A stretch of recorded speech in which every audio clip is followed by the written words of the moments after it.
Good morning class, welcome back to my YouTube channel geography दिन में आपका बहुत बहुत स्वागत है। मैं रश्मि सिंह। पीसीएस का पेपर आप लोगों का हो चुका है, ठीक है। आप आंसर की भी आ गई है, आप लोगों ने मिला लिए होंगे। एक्चुअली बच्चे एक मिनट रुकिए, आंसर की आ गई, ऑफिशियल आंसर की आ गई, आप लोगों ने मिला लिए होंगे। और आपके क्या स्कोर बन रहे हैं वो एक बार कमेंट करके बताइएगा। अगर जिनका हो रहा है सिलेक्शन वो भी ठीक है, नहीं हो रहा तो कोई बात नहीं, अभी आपके लिए एक चांस और है आरओ का, ठीक है। तो आप लग जाइए, मेहनत करिए। अगर आपका पीसीएस सही नहीं हुआ है तो आरओ आप क्लियर कीजिए, ठीक है, कीजिए। आज जैसे कि मैंने आपको बताया था कि एक हफ्ता करीब हो गया मैंने क्लास नहीं ले पाई है। अब मैं वापस आ गई हूँ, क्लास अब बेसिक से स्टार्ट करने वाली हूँ आरओ के लिए, और भी अदर एग्ज़ाम जो भी होंगे उसके लिए, स्टेट के जो भी अदर एग्ज़ाम होंगे उसके लिए। ज्योग्राफी आप किसी भी एग्ज़ाम के लिए पढ़ सकते हैं, ठीक है। तो अब स्टार्ट कर लेते हैं। आज का हमारा टॉपिक होने वाला है देशांतर, अक्षांशीय एवं देशांतर रेखाएं, ठीक है। ये रहा हमारा आज का टॉपिक, अक्षांश एवं देशांतर रेखाएं, लैटिट्यूड एंड लॉन्गिट्यूडनल लाइंस, ठीक है, लैटिट्यूड एंड लॉन्गिट्यूड लाइंस।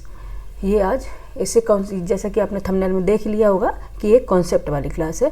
इसमें हम कॉन्सेप्ट समझेंगे, क्योंकि कई बार बच्चे रटते रहते हैं, रटने से नहीं होता। आपने एग्ज़ाम देखा होगा पीसीएस का, जिसने दिया होगा उसने भी और जिसने नहीं दिया होगा उसने भी पेपर तो देख ही लिया होगा एटलीस्ट। तो अब आप समझ गए होंगे कि फैक्ट के साथ साथ आपको कॉन्सेप्ट बहुत ज़रूरी है। बिना कॉन्सेप्ट के आपका कुछ होने वाला नहीं है। जिसका कॉन्सेप्ट सही था उसने क्वेश्चन काफ़ी हद तक सही किए हैं। और अगर आप फैक्ट बेस पर रहेंगे तो फैक्ट तो फिर ऐसे ही पूछ लेते हैं, तो कोई उतना भी इंसान रट नहीं सकता है, ठीक है।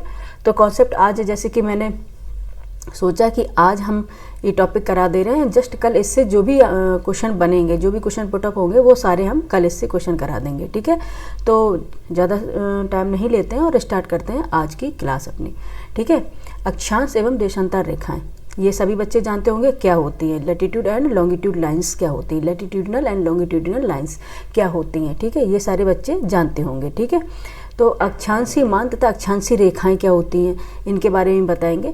तो सबसे पहले अगर हम आपसे पूछें कि अक्षांश रेखाएं क्या हैं, देशांतर रेखाएं भी बाद में बताएंगे, पर्टिकुलर एक चीज़ पहले लेके चलते हैं, ठीक है। अक्षांश रेखाएं क्या हैं, तो आप लोग फटाक से जवाब देंगे कि मैम पूर्व से पश्चिम, ठीक है, पूर्व से पश्चिम जो रेखाएं मिलाते हैं, इमेजिनरी लाइन है, एक काल्पनिक रेखा है, उनको हम अक्षांश रेखाएं कहते हैं, ठीक है। ये बात बिल्कुल सही है कि ये कौन सी रेखा है, पूर्व से पश्चिम, पृथ्वी को पूर्व से पश्चिम में मिलाने वाली जो रेखाएं हैं, काल्पनिक रेखाएं जो खींचते हैं, उन्हें अक्षांश कहते हैं। लेकिन अगर आपसे पूछ लिया जाए कि 23.5 and 30 degree and 45 degree and 60 degree and 90 degree ये सब क्या है, तो आप क्या कहेंगे कि ये भी अक्षांश रेखा हैं। तब हम कहेंगे आप यहाँ गलत हैं कि ये अक्षांश रेखाएं नहीं है। क्या है ये, पेन ले लेते हैं, एक बार बताते हैं, ठीक है। अक्षांशीय मान तथा अक्षांशीय रेखाएं, ठीक है। अक्षांशीय मान और अक्षांशीय रेखाएं दोनों में अंतर है। किसी स्थान का अक्षांशीय मान उस स्थान की विषुवत रेखीय तल से उत्तर या दक्षिण की ओर कोणीय दूरी होती है, ठीक है।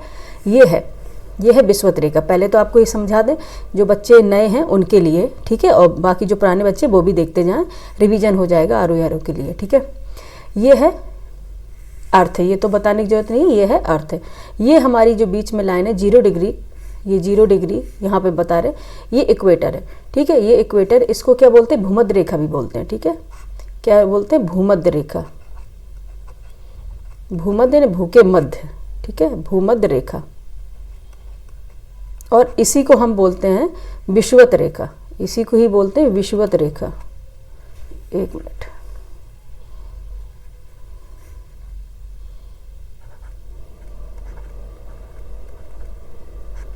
इसी को बोलते हैं विषुवत रेखा, ठीक है। और इसी को क्या और बोलते हैं, इक्वेटर बोलते हैं, भूमध्य रेखा बोलते हैं, विषुवत रेखा बोलते हैं, और इसी को और क्या बोलते हैं, मेडिटेरियन लाइन, ठीक है। मेडिटेरियन लाइन, जैसे भूमध्य रेखा उसको मेडिटेरियन लाइन, ठीक, बोलते हैं।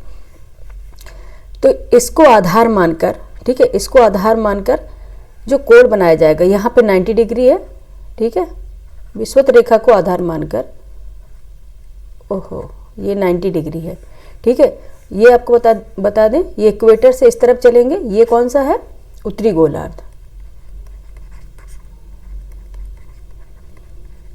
ठीक है, ये उत्तरी गोलार्ध है।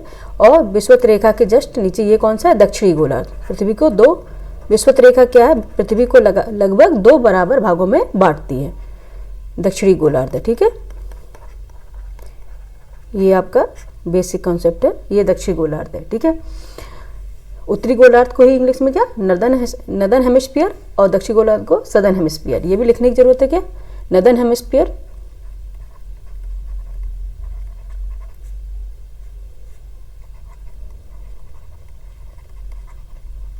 नदर्न हेमिस्फीयर, और ये सदर्न हेमिस्फीयर।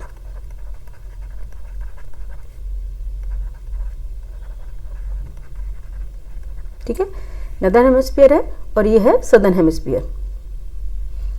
ठीक है, इसको बोलते हैं उत्तरी गोलार्ध और इसको बोलते हैं दक्षिणी गोलार्ध, क्योंकि ये इक्वेटर है ना, इक्वेटर यह ऐसा तल है जो पृथ्वी के केंद्र से होकर गुजरता है। ठीक है, ये पृथ्वी के केंद्र से होकर गुजर रहा है, 0 डिग्री। ठीक है, 0 डिग्री लाइन है जो पृथ्वी के केंद्र से होकर गुजरता है, तथा ये पृथ्वी को क्या है, 2 बराबर उत्तरी एवं दक्षिणी भागों में डिवाइड करता है। उत्तरी एवं दक्षिणी भागों में क्या है, डिवाइड करता है।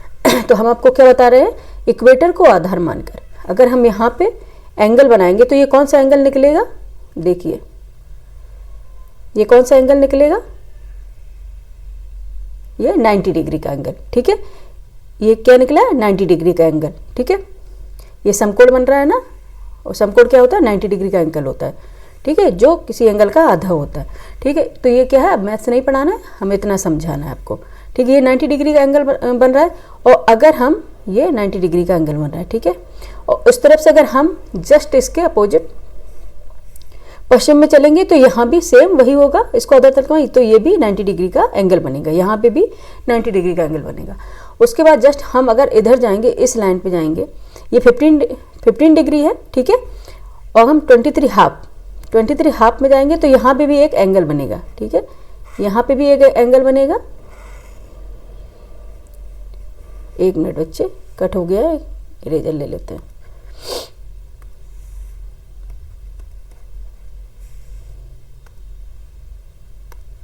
ठीक है, यहाँ पे भी एंगल बनेगा।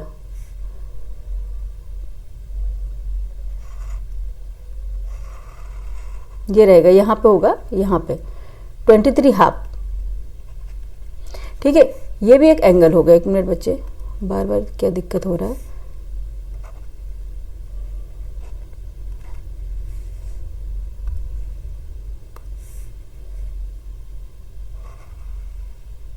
ठीक है, यहाँ पे भी एंगल बनेगा, ये आपको बता रहे हैं 23 हाफ। तो अगर ये एंगल बनेगा तो ये कौन सा है, 23। ठीक है, ये एंगल है, कोण। ठीक है, जिसको बोलते हैं 23 हाफ एंड कोण। तो ये क्या है, ये अगर आपसे पूछा जाए तो ये क्या है, ये रेखाएं नहीं है, ये क्या है, एंगल है, ये है और कोण है, जो कौन से 0 डिग्री यहाँ पे कोण बना रहा है, 0 डिग्री का कोण बन रहा है, और यहाँ पे 23 हाफ का कोण बन रहा है। जस्ट इसके जाएंगे 30 डिग्री का कोण बन रहा है, और ये फिर उसके बाद 45 का कोण बनेगा, 60 और 90, ये 90 डिग्री। 90 डिग्री नॉर्थ में, ये नॉर्थ पोल है, और 90 डिग्री इधर आएंगे तो यहाँ पे भी साउथ पोल में 90 डिग्री का एंगल बनेगा। ठीक है, 90 डिग्री का एंगल यहाँ पे भी बनेगा। ठीक है, चाहे आप उत्तर में भी बनेगा और उस अगर दक्षिण में भी करेंगे तो समकोण, यहाँ पे अगर हम मेजरमेंट करेंगे, यहाँ पे कम दिया गया है, सेम 90 डिग्री का कोण यहाँ पे बनेगा। तो क्या बताएगा, किसी स्थान का अक्षांशीय मान उस स्थान की विषुवत रेखीय तल से, ये 23 हाफ है। ठीक है, यहाँ पे भी 23 हाफ होगा। ठीक है, ये पूर्व है, यहाँ पश्चिम में भी, और यहाँ पे 0 डिग्री, यहाँ पे भी वही एंगल बनेगा। इधर से अगर लेके चलेंगे तो यहाँ पे भी वही एंगल बनेगा। ठीक है, अगर इधर चलेंगे तो यहाँ पे भी वही एंगल बनेगा। इस तरह से यहाँ पे भी 90 डिग्री यहाँ पे भी बनेगा, यूँ। ठीक है, तो 90 डिग्री यहाँ पे बनेगा। तो किसी स्थान का अक्षांशीय मान उस स्थान की विषुवत रेखीय तल से उत्तर या दक्षिण की ओर कोणीय दूरी होती है। ठीक है, ये स्थान अक्षांशीय मान किसे बोलेंगे, ये कोणीय एंगुलर दूरी, जो डिस्टेंस रहेगी उसे बोलेंगे, कोणीय दूरी, एंगुलर डिस्टेंस जो होगी वो। ठीक है, और अब आप कहेंगे कि अक्षांशीय रेखाएं क्या है, अक्षांशीय रेखा ये किसी भी स्थान की अक्षांशीय मान को, समान अक्षांशीय मान को मिलाने वाली रेखा। अगर 23 हाफ यहाँ, 23 हाफ यहाँ, इनको अगर मिला के जो रेखा खींची जाएगी वो अक्षांश रेखा होगी। ठीक है, एंगुलर मान, समान एंगुलर मान जो होंगे, कोणीय दूरी होगी, उनके मान को लेकर जो एक रेखा खींची जाएगी। जैसे 30 डिग्री है, यहाँ पे कोण बन रहा है 30 डिग्री का, यहाँ पे 30 डिग्री और यहाँ पे भी 30 डिग्री कोण बन रहा है इनको मिला के जो रेखा खींची जाएगी तो वो हो जाएगी अक्षांश रेखा। ठीक है, क्योंकि कई बार डेप्थ में पूछ लेते हैं ना, इसलिए बता रहे हैं। देखो अब आपको हमने बताया है, अक्षांशी रेखा एक काल्पनिक रेखा है, बिल्कुल सही है, ये इमेजिनरी लाइन है जो समान अक्षांशी मान वाले स्थानों को जोड़ती हैं। जैसे कि आपको बता दिया, पूर्व में अगर ये रहेगा ईस्ट में रहेगा 23.5 डिग्री, ये एंगल है। ठीक है, और वेस्ट में भी रहेगा 23.5 डिग्री। इनको मिला के जो रेखा खींची जाएगी ये रहेगी। अगर जैसे कि यहाँ पे 23.5 है, यहाँ पे एंगल 23.5 है, इनको मिला के जो रेखा खींची जा रही है ना, वो रेखा होगी क्या, अक्षांश रेखा। इसी को बोलते हैं अक्षांश रेखा। ठीक है, जो समान अक्षांशी मान, उनका ऐसा नहीं है कि यहाँ पे 23.5 है और यहाँ 30 डिग्री, उनको मिला के रेखा खींची जाए तो वो अक्षांश रेखा नहीं कही जाएगी। उनके मान समान होने चाहिए। ठीक है, अक्षांशी मान समान होने चाहिए, तब वो अक्षांशी रेखा कही जाएगी। ठीक है, सेकंड है, इनकी परिधि विषुवत रेखा से ध्रुवों की ओर घटती जाती है। ठीक है, इनकी जो परिधि होती है, त्रिज्या होती है, जो विषुवत रेखा से, देखिए अब हम दिखा देते हैं आपको, ये है विषुवत रेखा, इक्वेटर। तो सबसे बड़ा अगर आपको सर्किल मिलेगा तो आपको कहाँ मिलेगा, विषुवत रेखा पे। सबसे बड़ा सर्किल कहाँ मिलेगा, विषुवत रेखा पे। इसके अकॉर्डिंग सर्किल की मात्रा, ये सर्किल त्रिज्या जो परिधि होगी ना, पैरामीटर होगा सर्किल का, वो लगातार कम होता जाएगा। देख रहे हैं ना, पोल पे आते एक पॉइंट का रूप होगा, ये है देखो, पोल पे एक पॉइंट का रूप होगा, 90 डिग्री यहाँ पे और 90 डिग्री साउथ पोल में एक पॉइंट के रूप में ही रह जाएगा। जैसे कि अगर हम कोई फुटबॉल लेते हैं, कोई बॉल लेते हैं, ठीक है, गोल नहीं बन रहा तो आप समझ लीजिए, बस समझने के लिए है। ठीक है, सर्किल लेते हैं, एक मिनट। ठीक है, अगर हम कोई सर्किल लेंगे, आपने बॉल देखी होगी पृथ्वी की, जस्ट उसी से हम तुलना करके बता दे रहे हैं आपको, कंपेयर कर रहे हैं। अगर हम सबसे बड़ा सर्किल खींचेंगे यहाँ पे, ये होगा ना सबसे बड़ा सर्किल, और उसके बाद धीरे धीरे क्या होंगे, सर्किल कम होते जाएंगे। देखिए अगर ऐसे इसको करते जाएंगे तो धीरे धीरे इसके क्या, सर्किल की जो परिधि होगी ना, वो लगातार कम होती जाएगी। ठीक है, लास्ट में आके बिल्कुल एक पॉइंट के रूप हो जाएगा, लास्ट में एकदम आकर यहाँ पे पॉइंट के रूप में ही बचेगा। ठीक है, इसी को नॉर्थ पोल या साउथ पोल, यहाँ लास्ट नीचे साउथ पोल कहेंगे। तो सबसे बड़ा जो सर्किल बनेगा, ये पीछे का भी बता रहे हैं ना, ये सबसे बड़ा सर्किल जो बनेगा वो कहाँ पे बनेगा बताइए, विषुवत रेखा पर, इक्वेटर पर। सबसे बड़ा सर्किल जो बनेगा इक्वेटर पे बनेगा।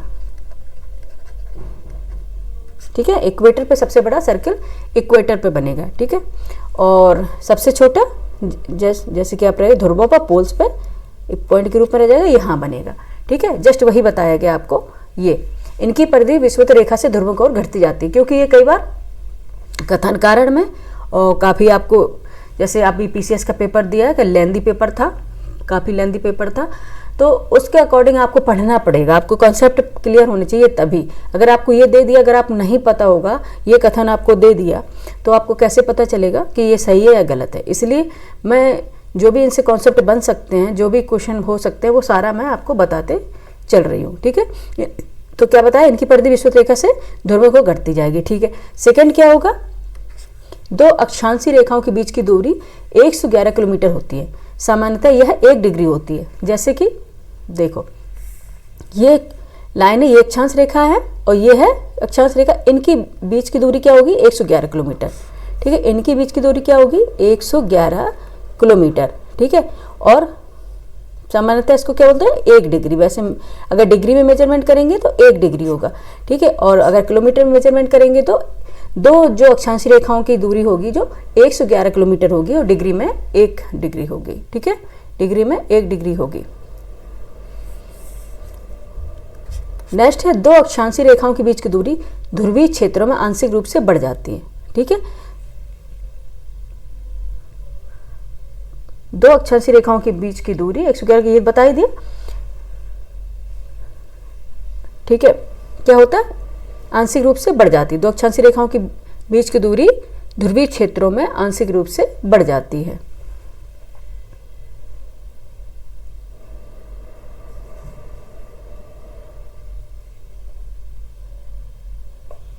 ठीक है। और नेक्स्ट होगा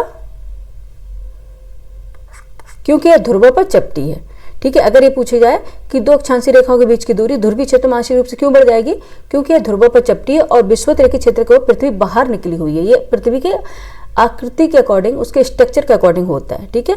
और ये जस्ट मैंने बताया था कि इसकी परिधि विषुवत रेखाओं पर ध्रुवों पर घटती जाती है, ये भी उसके स्ट्रक्चर के कारण होता है, पृथ्वी की आकृति के कारण, क्योंकि यह क्या है, यह ध्रुवों पर तो चपटी है, ध्रुवों पर चपटी है, और यह क्या, जहाँ विषुवत रेखा है वहां पर यह निकली हुई है, ठीक है। ये उसके कारण ये अक्षांशीय रेखाओं की ध्रुवों में आंशिक रूप से लगभग थोड़ा बढ़ेगा इसी अक्षांशीय दूरी, और विषुवत रेखीय क्षेत्र में पृथ्वी बाहर निकली है इस कारण, ठीक है। नेक्स्ट चलेंगे। अच्छा, देशांतर रेखा, पहले ये कंसेप्ट क्लियर हो गया आपको कि यहां पे चलते हैं। अक्षांशीय रेखाओं की दूरी बताई है ना, ध्रुवों पर लगभग आंशिक रूप से ज़्यादा नहीं, आंशिक रूप से थोड़े बढ़ जाएगा, क्योंकि यह ध्रुवों पे क्या है, चपटी है, पृथ्वी क्या है, ध्रुवों पे चपटी है। और जस्ट इक्वेटर पर अगर चलेंगे तो यहाँ पे थोड़ी कम रहेगी, क्योंकि यहाँ पे निकली हुई जस्ट पृथ्वी का जो स्ट्रक्चर है निकला हुआ है, कहाँ पे, इक्वेटर पे, ठीक है। जस्ट इसमें बताया गया दो अक्षांशीय रेखाओं के बीच की दूरी, दो अक्षांशीय रेखाओं के बीच की दूरी ध्रुवीय क्षेत्र में आंशिक रूप से बढ़ जाती है, क्योंकि यह ध्रुवों पर चपटी है और विषुवत रेखीय क्षेत्र की ओर पृथ्वी बाहर निकली हुई है, ठीक है। इसलिए वहाँ पे और जो ये बीच में जो रहेंगे, बीच में जो ये अक्षांश रहेंगे उनके समांतर रहेगी, समानांतर, वैसे भी अक्षांश रेखाएं समानांतर होती है, समानांतर मतलब समान अंतर पर, ठीक है। एक नॉर्थ पोल और साउथ पोल दोनों चपटे रहेंगे, तो यहाँ पे दूरी आंशिक रूप से बढ़ेगी, और 0 डिग्री पे भी है आंशिक रूप से बढ़ी हुई है, लेकिन और जो रहेंगे अक्षांश रेखाएं, उस जितनी भी और लैटिट्यूडनल लाइन रहेंगी वहाँ पे दूरी इनकी समान पाई जाएगी, ठीक है। वहाँ पे इनकी दूरी क्या है, समान पाई जाएगी। और सबसे बड़ा सर्किल कौन सा है, ये 0 डिग्री, 0 डिग्री अक्षांश पर सबसे बड़ा सर्किल पाया जाएगा, ठीक है। और हाँ सॉरी, एक मिनट ये बता रहे हैं, इधर दूरी भी अक्षांश रेखाओं की दूरी कम होगी, ठीक है, ध्रुवों पर अधिक होगी, ठीक है, ध्रुवों पर अधिक होगी, ठीक है। नेक्स्ट चलेंगे। अब आएगी देशांतर रेखाएं, ठीक है, अब आएंगी देशांतर रेखाएं। देशांतर रेखाएं किन्हें कहते हैं, लैटिट्यूड लाइंस। लैटिट्यूडनल लाइंस किसे कहते हैं, समान देशांतर मान वाले स्थानों को मिलाने वाली काल्पनिक है, जैसे कि अभी मान हमने आपको बता ही दिया। यह है, देखो, अक्षांश रेखाएं पूर्व से पश्चिम मिलाती हैं, काल्पनिक रेखाएं याद रखना, ठीक है। और देशांतर रेखाएं उत्तर से दक्षिण, रेखाएं आपको दिख रही होंगी उत्तर से दक्षिण, ठीक है। ये आपको नॉर्थ पोल है, ये साउथ पोल है, ठीक है। ये दोनों ध्रुवों को मिलाने वाले अर्ध सर्किल के रूप में होते हैं, ठीक है। यहाँ पे देखें, ये है 0 डिग्री लाइन, ये देशांतर रेखा है 0 डिग्री, देख लीजिए, इस पर जैसे हम पॉइंट करते हैं, ये देशांतर रेखा है 0 डिग्री, ठीक है, 0 डिग्री देशांतर रेखा है। यह है नॉर्थ पोल से साउथ पोल, ठीक है, उत्तरी ध्रुव से दक्षिण ध्रुव को मिलाने वाली रेखाएं हैं, वो कौन सी है, अगर आपसे पूछा जाए सिर्फ यही नहीं, उत्तर से दक्षिण, उत्तरी ध्रुव से दक्षिण ध्रुव को मिलाने वाली रेखाएं कौन सी रेखाएं होती, देशांतर रेखाएं। ये दोनों ध्रुव को मिलाने वाली जो रेखाएं होती अर्ध सर्किल के रूप में होते, हाफ सर्किल होते हैं, देखो सभी ना, सेमी सर्किल देख लीजिए, ये है 30 डिग्री, ये हाफ सर्किल है, क्योंकि यहाँ पे आपने देखा ये फुल सर्किल बन रहे हैं, देखिए ये देखिए, ये फुल सर्किल बन रहे हैं अक्षांश रेखाएं,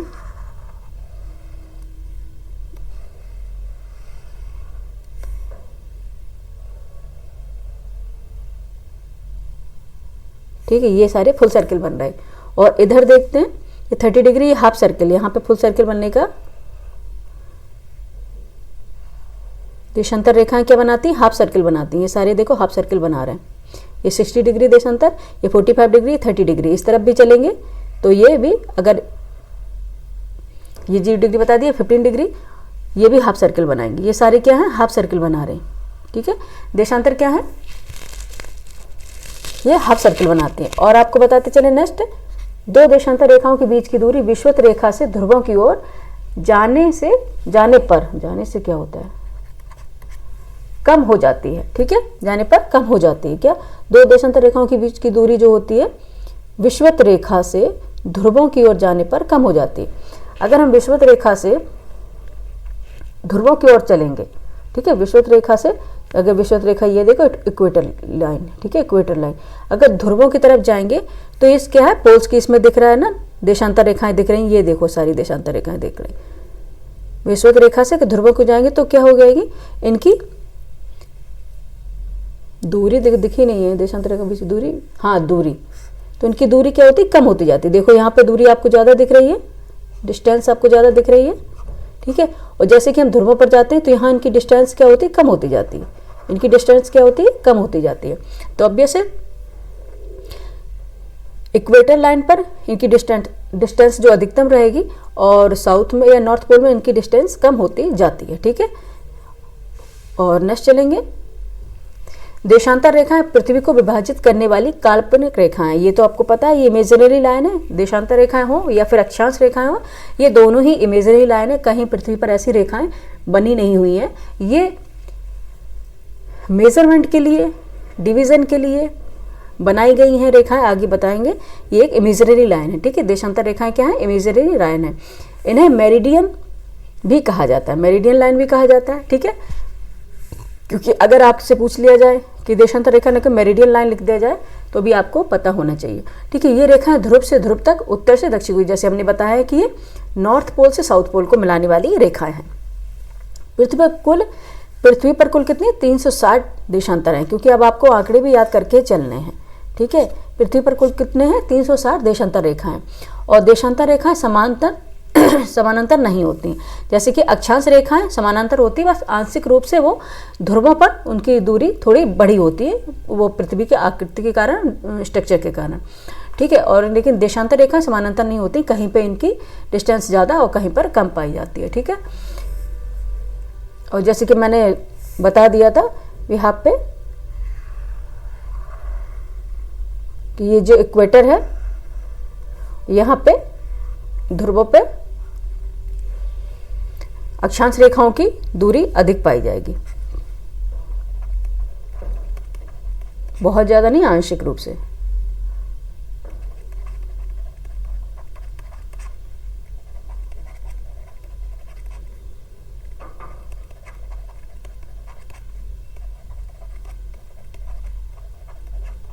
ठीक है, अधिक, और यहाँ पर कम पाई जाएगी, ठीक है, यहाँ पे भी अधिक होगी। ये इक्वेटर है, ठीक है, तो यहाँ पे अधिकांश आपने देखा होगा जितनी रेखाएं होंगी ये सारी समानांतर रेखाएं होंगी, ठीक है, सारी समानांतर रेखाएं होंगी। सारी रेखाएं क्या होंगी, समानांतर रेखाएं होंगी, जितनी भी रेखाएं पाई जाएंगी वो सारी समानांतर रेखाएं पाई जाएंगी, ठीक है।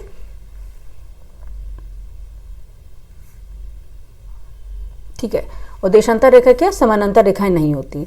याद रखना कि देशांतर रेखाएं देशांतर रेखाएं समानांतर रेखाएं नहीं होती, कहीं पे इनकी डिस्टेंस कम और कहीं पर इनकी डिस्टेंस अधिक होती है, ठीक है। ग्रीनविच इंग्लैंड से होकर गुजरने वाली रेखा को, ग्रीनविच इंग्लैंड से गुजरने वाली रेखा को 0 डिग्री देशांतर माना जाता है, ठीक है। 0 डिग्री अभी जस्ट बता देंगे कौन सी रेखा है जो ग्रीनविच इंग्लैंड से होकर गुजरती है, इसको 0 डिग्री देशांतर माना जाता है। और 0 डिग्री को ही प्रधान मध्याह्न रेखा कहा जाता है, ठीक है, प्राइम मेडिटेरियन लाइन कहा जाता है इसको, ठीक है। जस्ट मैंने इसका मैप लगाया, दिखा देते हैं, देखो ये है प्राइम मेडिटेरियन लाइन, अरे sorry prime meridian line, Mediterranean कह रहे हैं हम, प्राइम मेरिडियन लाइन ये है, देखो ये नॉर्थ पोल है, ये साउथ पोल है, ये कौन सी है, ये 0 डिग्री है, ठीक है, 0 डिग्री ये दिख रहा है, prime meridian line 0 degree north pole के साउथ पोल मिलाने वाली रेखाएं हैं, ये देशांतर हैं। ये कहाँ से होकर गुजरती है, देखो इंग्लैंड के, ग्रीनविच इंग्लैंड, देखो यहाँ पे ये दिखा रहा है ना, यहाँ पे,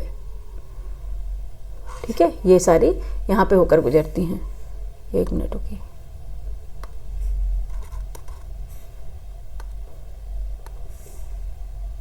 यहाँ पे इंग्लैंड, ठीक है, इंग्लैंड ग्रीनविच इंग्लैंड से होकर गुजरती कौन सी, प्राइम मेरिडियन लाइन है, इसको ही प्रधान मध्याह्न रेखा कहते हैं, ठीक है, प्रधान मध्याह्न रेखा इसे कहते हैं, ठीक है। ये पृथ्वी को दो भागों में डिवीजन करती है। एक तरफ होती पूर्वी गोलार्ध, यहाँ पे होगा पूर्वी गोलार्ध,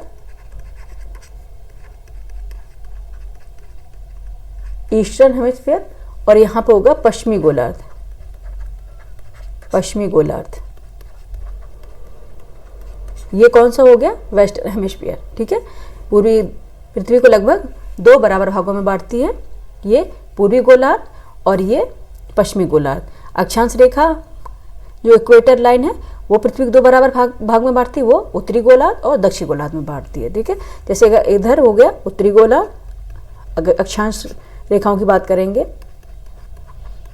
इक्वेटर उत्तरी गोलार्ध, ये दक्षिणी गोलार्ध, ठीक है।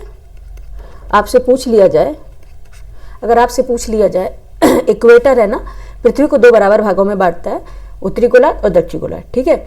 और देशांतर जो 0 डिग्री प्राइम मेरिडियन लाइन है, प्रधान मध्याह्न रेखा है, वो पृथ्वी को दो बराबर भागों में बांटती, पूर्वी गोलार्ध एंड पश्चिमी गोलार्ध। तो ये दोनों बात क्या हो जाएंगी? सही हो जाएंगे, ठीक है। दोनों ही कथन क्या होंगे? सही हो जाएंगे, ठीक है। और आपसे उच्च अक्षांश, कई बार बच्चे उच्च अक्षांश पूछ लेते हैं, बच्चे 0 डिग्री लगा देते हैं, ठीक है। 0 डिग्री नहीं होता बच्चे। अगर उच्च अक्षांश की बात की जाए, हाई लैटिट्यूड की बात की जाए, हाई लैटिट्यूड्स की बात की जाए, तो 90 डिग्री जो नॉर्थ पोल होगा और 90 डिग्री जो साउथ पोल होगा, ठीक है। दोनों 90 डिग्री जो नॉर्थ पोल होगा और साउथ पोल, दोनों ही क्या होंगे? हाई लैटिट्यूड्स, उच्च अक्षांश होंगे। ये दोनों उच्च अक्षांश होंगे, याद रखिएगा। क्योंकि कई लोग बच्चे सोचते हैं कि यहाँ पे 0 डिग्री सबसे बड़ा है तो यही उच्च अक्षांश होगा, ये नहीं है, ठीक है। और अगर मिडिल अक्षांश की बात की जाए तो 60 डिग्री से 30 डिग्री, 60 डिग्री से अगर 30 डिग्री चलेंगे मिडिल लैटिट्यूड है, और जस्ट सेम साउथ पोल में चलेंगे, साउथ, ये देखो नॉर्थ पोल है, ये साउथ पोल है, ठीक है। ये नॉर्थ हेमिस्फीयर है, ये साउथ हेमिस्फीयर, ठीक है। ये साउथ हेमिस्फीयर में चलेंगे 60 से 30 डिग्री, तो ये भी रहेगा मिडिल लैटिट्यूड, ठीक है। और अगर आपसे पूछ लिया जाए लो लैटिट्यूड्स लाइन कौन सी होंगी, ठीक है, और 30 डिग्री नॉर्थ से 30 डिग्री साउथ चलेंगे तो ये होंगी लो लैटिट्यूडनस लाइन, ठीक है, लो लैटिट्यूड्स, ठीक है। और 0 डिग्री है, इक्वेटर है, मेडिटेरियन लाइन है, भूमध्य रेखा है, विषुवत रेखा, ये सभी इनको बोलते हैं, ठीक है।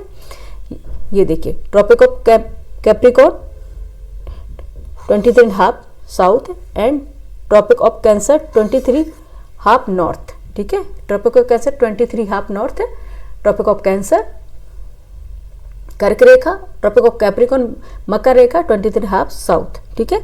और आर्कटिक सर्कल कौन सी डिग्री है? आर्कटिक सर्कल 66.5 साउथ में है, और आर्कटिक सर्कल है 66 डिग्री हाफ नॉर्थ में है, ठीक है।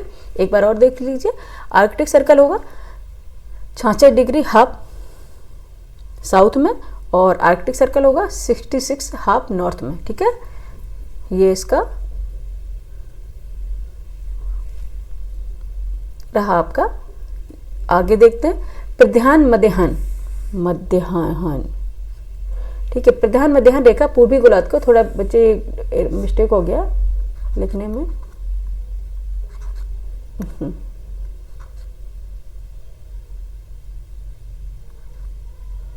अरे ये रहने दो, प्रयाण मध्य, ठीक है। प्रयाण मध्याह्न रेखा पूर्वी गोलार्ध को पश्चिमी गोलार्ध में अलग करती, जैसे हमने बताया कि पूर्वी गोलार्ध को पश्चिमी गोलार्ध से अलग करेगी,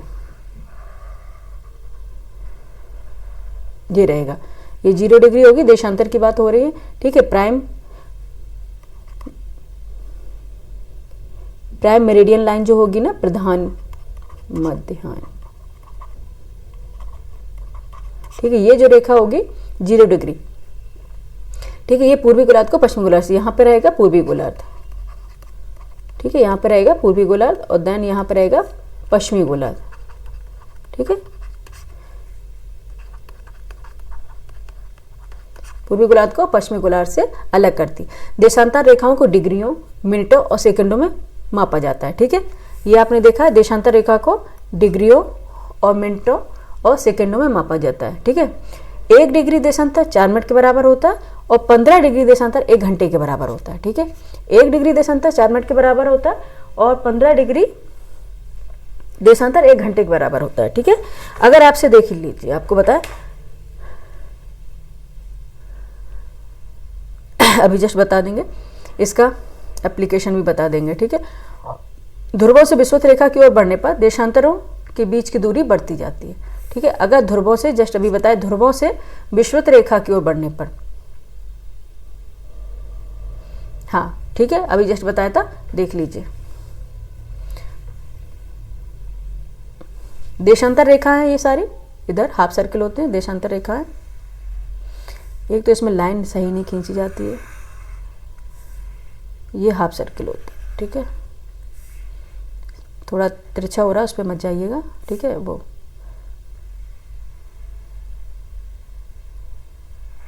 ठीक है, ये जो हाफ सर्कल होंगे, ये जो रेखाएं होंगी, 1 मिनट,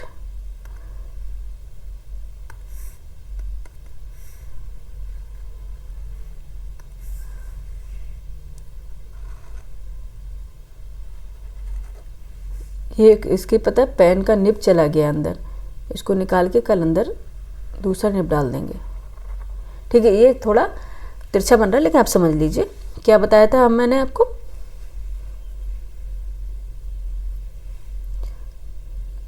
ध्रुवों से विषुवत रेखा की ओर बढ़ने पर देशांतरों के बीच की दूरी बढ़ती जाती है। ठीक है, ये ध्रुव है और ये विषुवत रेखा है।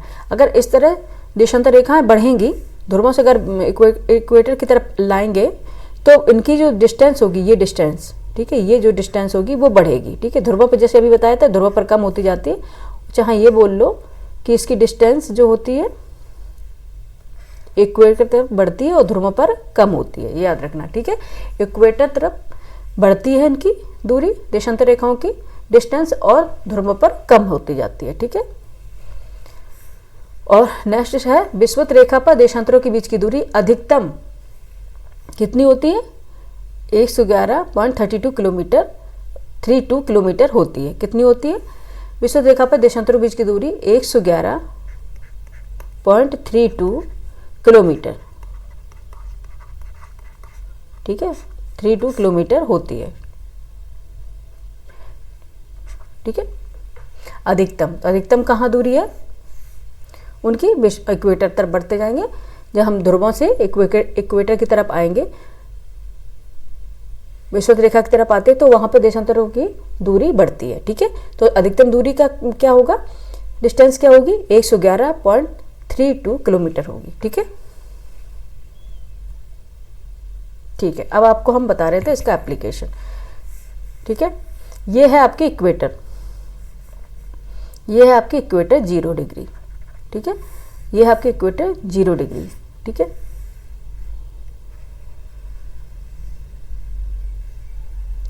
ठीक है, और ये है आपका अक्षांशीय रेखा इक्वेटर। ये क्या है? अक्षांशीय रेखा, अक्षांश रेखा। ठीक है, और ये है 0 डिग्री, ये है देशांतर रेखा। ठीक है, ये कौन सी है? देशांतर रेखा।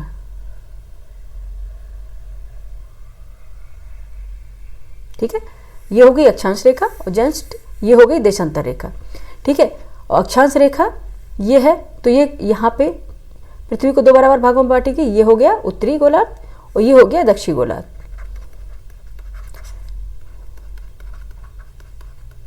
ठीक है, और ये हो गया क्या? दक्षिणी गोलार्ध।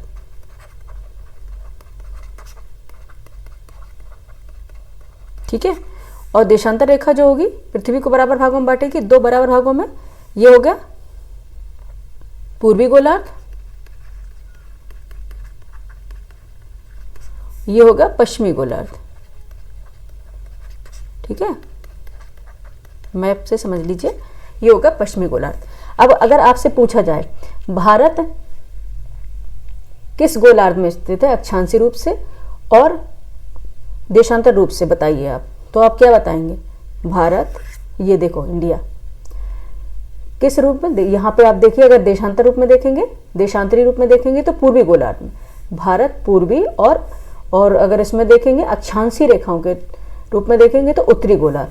भारत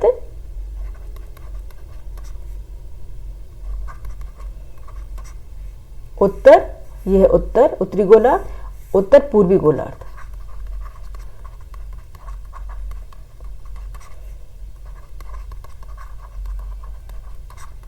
ठीक है, भारत क्या उत्तर पूर्वी, उत्तरी पूर्वी गोलार्ध में, उत्तरी पूर्वी गोलार्ध में स्थित है।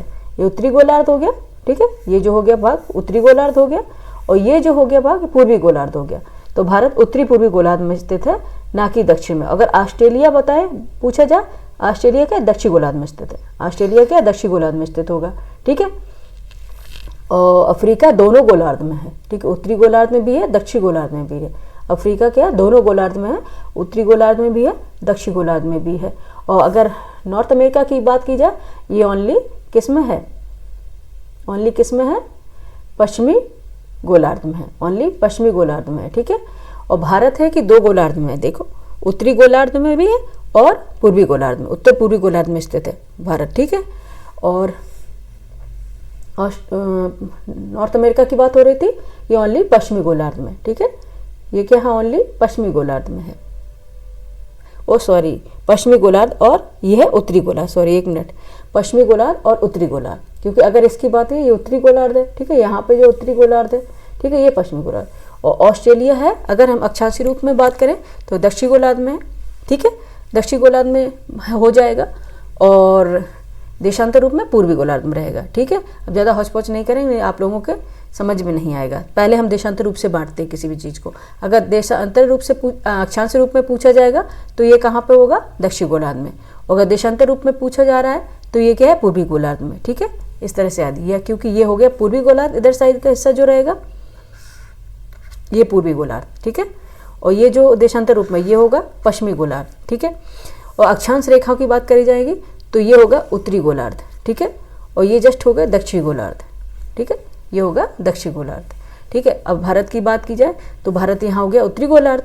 ठीक है, ये उत्तरी गोलार्ध हो गया, हाँ, और ये हो गया पूर्वी गोलार्ध हो गया।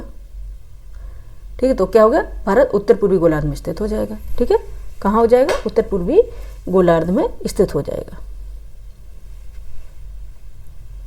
ठीक है, समझ में आया आप लोगों को? कमेंट करके जरूर बताइएगा कि आपको ये अक्षांश रेखाएं, देशांतर रेखाएं पढ़ के अच्छा लगा या नहीं लगा। ठीक है, उस तरह से अगर मैंने बताया था ना कि जस्ट पीछे चलते हैं एक मिनट,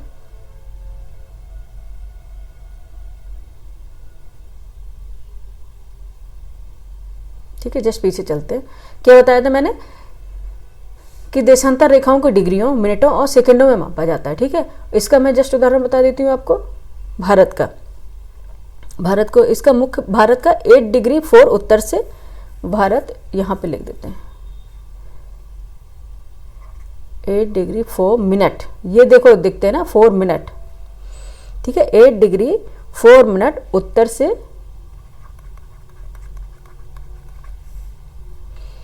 37 डिग्री 6 मिनट उत्तर अक्षांश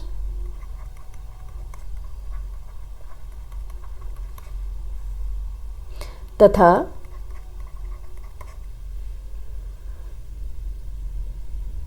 68 डिग्री 7 मिनट पूर्व।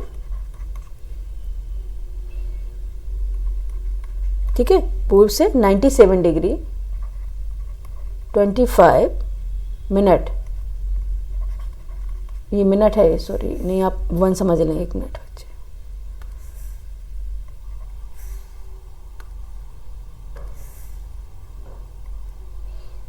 मिनट पूर्व देशांतर तक। भारत का विस्तार अक्षांशीय देशांतर रूप में कैसा है, देशांतर तक, यहाँ लिखते हैं। ठीक है, भारत का विस्तार 8 डिग्री 4 मिनट उत्तर से 37 डिग्री 6 मिनट उत्तरी अक्षांश तथा 60 डिग्री 7 मिनट पूर्व से 97 डिग्री 25 मिनट पूर्व देशांतर तक। ये मिनट है ना, वो देशांतर को डिनोट करते हैं, क्योंकि देशांतर को मिनट, डिग्री और सेकंड में मापा जाता है। ठीक है, अक्षांशीय रेखा है जस्ट ये डिग्री में। ठीक है, तो ये मेजरमेंट का अगर कहीं आप सोचती है 4 क्या है, तो 8 डिग्री 4 मिनट उत्तर से भारत का विस्तार, 37 डिग्री 37 डिग्री 6 मिनट उत्तरी अक्षांश तथा 68 डिग्री 7 मिनट पूर्व से 97 डिग्री 25 पूर्व देशांतर तक विस्तृत है। ठीक है, ये इनका मेजरमेंट का वो है, देशांतर को मापने का तरीका। ठीक है, ये देख लो, जैसे बताया कि देशांतर को डिग्री मिनटों सेकंडों में मापा जाता है। ठीक है, 1 डिग्री में 4 मिनट होते हैं और 15 डिग्री देशांतर जो होता है उसमें 1 घंटे के बराबर होता है। अब इनके अक्षांशी मान भी हम निकालना आपको सिखा देंगे कि कैसे किसी उधर जाते हैं किसी भी स्थान पर, अगर उसका आपको समय निकालना हो या समय आगे पीछे होता है तो उसके किस तरह से डिग्री और अक्षांश निकाले जाते हैं, वो जस्ट अगर आप लोगों का मन रहेगा तो मैं बता दूंगी। लेकिन कल तो मैं इसके सारे जो भी क्वेश्चन बनने वाले हैं कथन कारण में, असर्शन रीजन में, और जो भी रहेंगे मल्टीपल चॉइस क्वेश्चन जो भी PYQ भी हो गए, और मैं अपनी तरह से पूरे बनाने की कोशिश करूंगी, वो कल लेके आऊँगी, परसों लेके आऊँगी। इसके सारे जो भी टॉपिक रहेगा वो टॉपिक करा दिया करूँगी और उससे जो भी रिलेटेड क्वेश्चन रहेंगे वो बना दिया करूँगी। ठीक है, और बाइलिंगुअल परसों लेके आऊँगी क्योंकि बनाने का टाइम ना मिल पाया, आए थे एक्चुअली, उसके बाद हम बीमार पड़ गए। ठीक है, आपने अक्षांशी रेखाओं और देशांतरी रेखाओं का एप्लीकेशन समझ लिया। ठीक है, अब बताइए हम लोगों को, अगर हम आपसे पूछ लें, ये तो सभी बच्चे जानते होंगे लेकिन जिन्हें अभी समझा रहे हैं, जो नए बच्चे हैं, इनमें कौन सी रेखा अक्षांश रेखा है, कौन सी देशांतर रेखा, क्या आप लोग बताएंगे? कमेंट करके बताइएगा। ठीक है, कमेंट करके बताइएगा। ये है, अगर हमने 0 डिग्री, ये कौन सी रेखा हो गई बताओ, ये कौन सी है 0 डिग्री? यहाँ पे अगर इक्वेटर मैंने बोल दिया, ठीक है, ये कौन सी रेखा हो गई?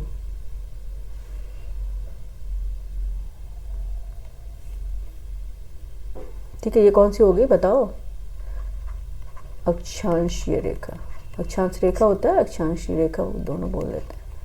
ठीक है, लैटिट्यूड लाइन या लैटिट्यूडनल लाइंस। ठीक है, ये होगा अक्षांशीय रेखा। ठीक है, ये सारी जो रेखाएं होंगी, देखो मैं आपको बताती हूँ, ये सारी अक्षांशीय रेखाएं होंगी। ठीक है, ये सारी अक्षांशीय रेखा होंगी। ठीक है, ये पोल हो गया नॉर्थ पोल। ठीक है, ये हो गया साउथ पोल। अच्छे से बता दे रहे कि आपको दोबारा पढ़ने की ज़रूरत ना पड़े, इसलिए बार बार बता रहे। ठीक है, ये नॉर्थ पोल हो गया और यहाँ पे एक पॉइंट के रूप में रह जाती है अगर, ठीक है, पॉइंट रूप में रह जाएंगे। हाँ, अक्षांशीय रेखाओं के बारे में बच्चे हमने आपको शायद बता भूल गए, ये बता दे रहे। अक्षांशीय रेखाएं कितनी होती है टोटल कितनी होती है? 180। ठीक है, लेकिन अगर हम इसे इक्वेटर को भी काउंट कर लें, अगर इक्वेटर को भी काउंट करते चलें, ये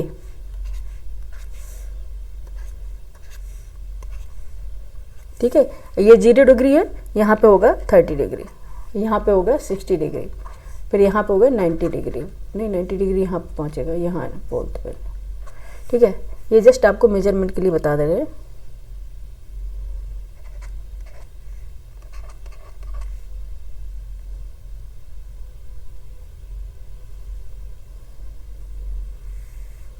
ठीक है, 1 मिनट,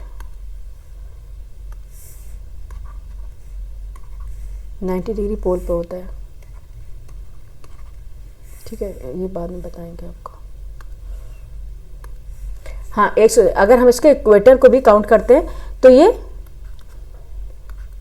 181 181 अक्षांशीय रेखा होंगी। ठीक है, अगर इक्वेटर को भी हम काउंट कर लेंगे, 181 अक्षांश रेखा होंगी, क्योंकि 90 डिग्री यहाँ पे रहेंगी, 90 अक्षांश रेखा यहाँ पे, वो डिग्री बोल दे रहे हैं। 90 अक्षांश रेखा यहाँ होंगी नॉर्थ पोल में और 90 यहाँ पे होंगी साउथ पोल में। ठीक है, 90 होगी नॉर्थ पोल में और 90 रहेंगी साउथ पोल में। ठीक है, तो कुल मिला के ये हो जाएंगे 180। ठीक है, और अगर हम इक्वेटर को मिला लेंगे तो 181। ठीक है, और कई बार ये पूछ लेते हैं, ये भी बताते चलें आपको कि अगर ये 90 डिग्री यहाँ पे, ओहो 90 डिग्री यहाँ पॉइंट दिख रहा है आपको, 90 डिग्री ये है। ठीक है, ये भी 90 डिग्री है साउथ में। अगर हम इनको लाइन ना माने, क्योंकि ये पॉइंट में रह जाते हैं, बिंदु के रूप में रह जाते हैं, तो अगर हम इनको लाइन नहीं मानते हैं, ठीक है, तो हम 2 इसमें माइनस कर देंगे। 181 में अगर 2 हम रेखाएं माइनस कर देंगे तो कितनी बचेंगी? 179, ठीक है। तो फिर 179 रेखाएं बचेंगी, ठीक है। अकॉर्डिंग ये आपको कहाँ पे थे, ठीक है, अकॉर्डिंग आपको ये क्वेश्चन के करना है, ठीक है। अगर ये बिंदु के रूप में अगर इसमें बता रहा है, ठीक है, अगर ये पॉइंट के रूप में तो 179 रेखाएं होंगी, ठीक है, ठीक है। और अगर इक्वेटर को भी अगर काउंट करके चलेंगे तो 181, और अगर इक्वेटर को काउंट नहीं करेंगे तो 180 अक्षांश रेखाएं होंगी, ठीक है। अब देशांतर रेखाओं की बात करें, देशांतर रेखाएं, पेन चेंज कर लेते हैं कलर, ठीक है, पेन का कलर चेंज कर लेते हैं, कौन सा कलर लेते हैं, ये ले लेते हैं, ठीक है। ये जो रेखा होगी ये होगी देशांतर रेखा, ठीक है, ये होगी देशांतर रेखा। ये सारी, ये रेखा, ये सब क्या है, देशांतर रेखा है, ठीक है। ये देखो नॉर्थ पोल को साउथ पोल से मिलाने वाली रेखा है, या उत्तर से दक्षिण मिलाने वाली रेखा है, ये होंगी क्या होंगी, देशांतर रेखाएं। ये सारी क्या होंगी, देशांतर रेखा। इसलिए पेन चेंज किया मैंने कि आप लोगों को समझ में आ जाए, ठीक है। ये होगी देशांतर रेखा, ये होगी प्रधान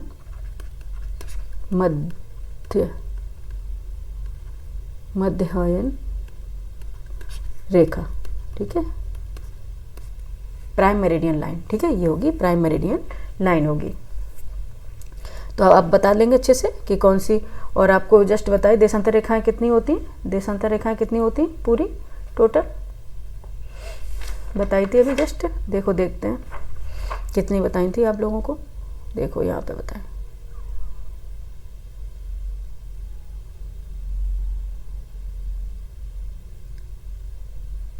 पृथ्वी पर कितनी, कुल 360 देशांतर रेखाएं, ठीक है, कितनी है, 360 देशांतर रेखाएं हैं, ये जस्ट बताया था मैंने अभी, ठीक है।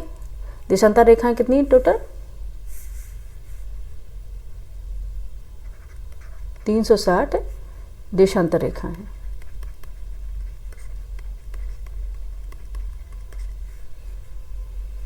वन 180 इस तरफ होगी, ठीक है, 180 इस तरफ होगी, ये पूर्वी गोलार्ध,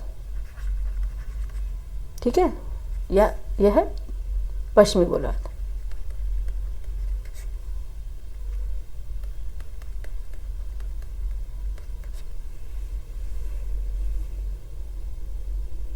ठीक है। तो ये फिर टोटल कितनी हो जाएंगी, 180 प्लस 180 इक्वल टू 360, ठीक है, ये हो गई देशांतर रेखा हो गई, ठीक है। टोटल कितनी हो गई देशांतर रेखा, 360 देशांतर रेखा हो गई, ठीक है। नेक्स्ट चलें, नेक्स्ट अब कुछ नहीं है।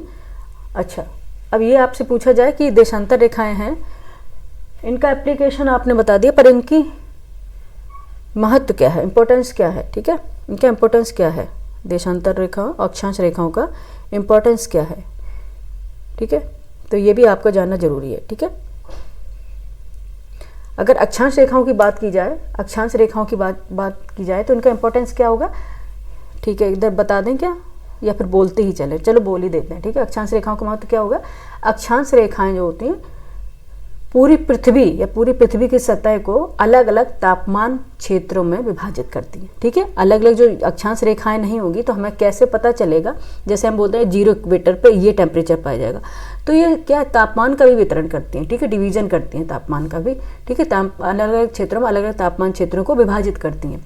तो इक्वेटर पर ये रहेगा कौन सा, 0 डिग्री होगा, ठीक है। अगर हम बात करें 23 हाफ एंड 23 नॉर्थ, ये कर्क रेखा, मगर इन पे तापमान का अलग पाया जाएगा, ठीक है। और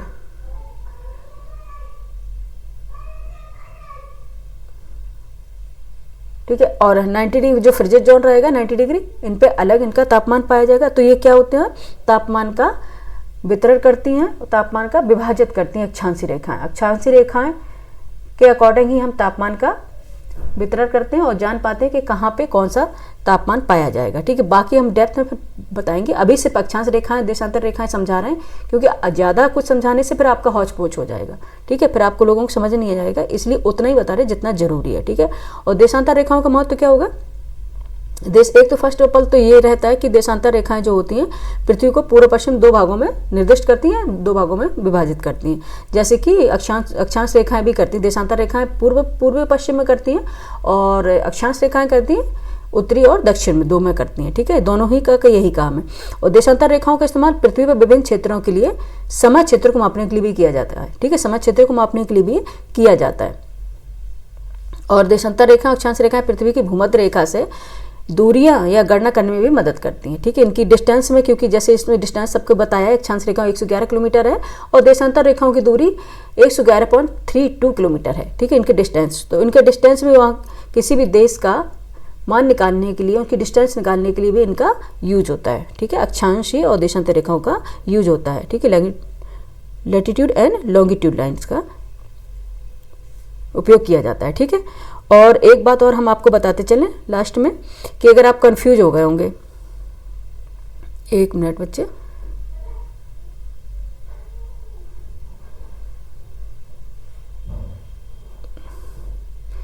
आप कहें तो अभी बताते चलें या फिर नेक्स्ट में बताएंगे। हाँ ठीक है, हो गया ये। अब एक चीज़ और बताते चले आपको कि आप कंफ्यूज हो गए होंगे कि ये जीरो मेरिडियन लाइन है, मेरिडियन लाइन है। ठीक है, प्रधान मध्य रेखा या प्रधान या उत्तर रेखा है। और एक आपको होता है अंतर्राष्ट्रीय तिथि रेखा भी है। ठीक है, अंतर्राष्ट्रीय तिथि रेखा है। कहीं खाली उसमें बता दें या फिर यहीं बता दें। ठीक है, यहाँ बता देते, ग्लोब पे बता देते हैं।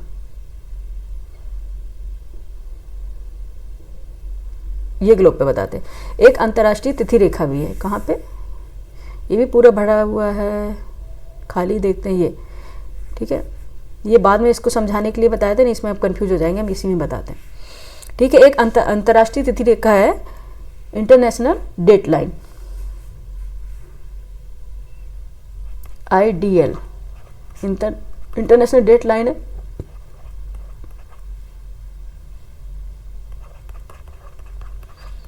अंतर्राष्ट्रीय तिथि रेखा।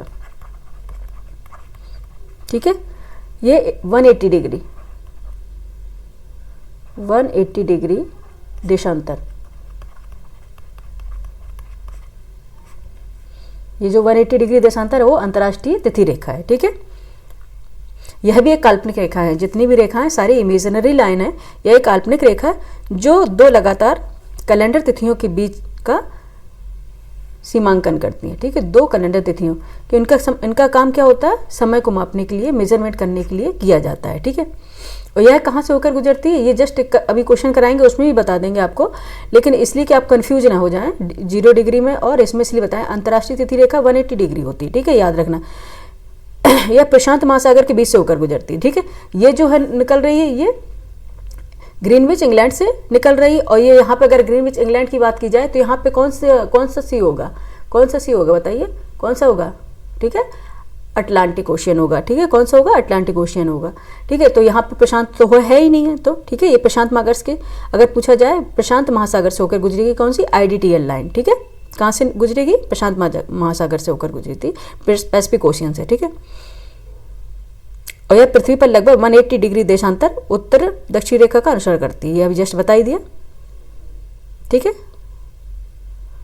क्योंकि आप लोग कंफ्यूज ना हो जाए इसलिए बताएं। ठीक है,